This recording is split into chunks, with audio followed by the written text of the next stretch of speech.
Hey team, what's up? So I've been getting a lot of questions lately on the topic of intermittent fasting, or IF.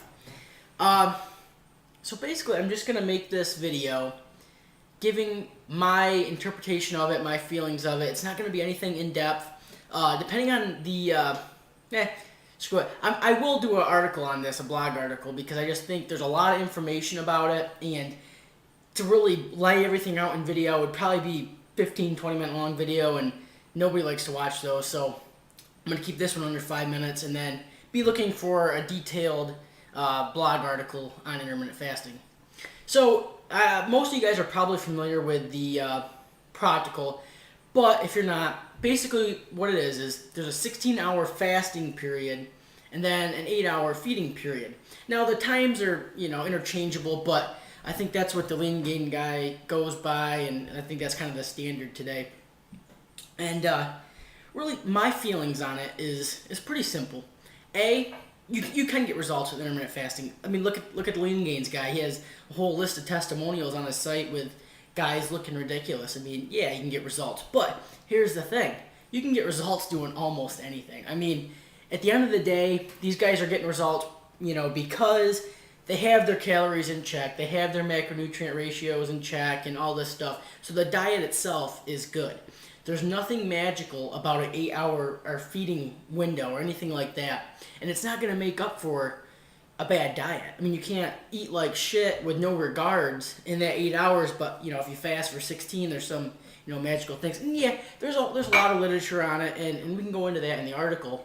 There's a lot of literature for it, and some that propose that it might not be the best or the most optional or optimal form of eating. But like I said, I'm gonna keep this short. But it does work, and you can get results from it. But here's the thing: if you don't have your diet down already, throwing in IF is not gonna make your life any easier or better. I mean, yeah, you won't have to eat every couple hours, but you don't have to do that anyway. That's the main thing to take away from intermittent fasting. It kind of allows you to get away from the bodybuilding dogma of 2.5 hours, or set the clock for 3 hours and you must eat, because that's ridiculous. That's just absurd. You don't need to do that. You can eat every 4 hours or every 5 hours. You can eat one time a day. The Warrior Diet first came out. That book, probably before this whole IF thing became popular. The Warrior Diet came out, and it was against everything that people thought they knew about nutrition. It was eat one time a day, late at night, huge 3,000, 2,500, whatever your calorie needs for the day, or does it come in one meal at nighttime? And yeah, people got great results with that too. But that's the thing to take away from it. So you're like, well, shit, if people can get good results eating once a day, then in fasting for 20 hours or whatever, or 16, it doesn't matter. I mean, obviously you can go more than 2 hours without eating and not go into catabolic hell.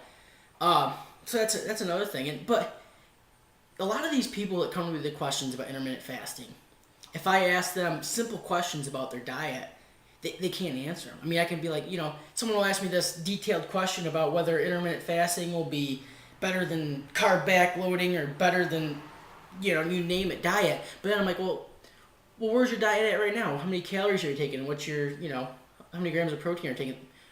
Well, I don't track it. I just, eyeball. Well, all right. Well, if you have, an extensive background in tracking macros and stuff, yeah, you can kind of, what you need without tracking it. But these are 16-year-old kids without that. So I'm already rambling. So I wanted to make this short and quick. But at the end of the day, there's nothing magical about it.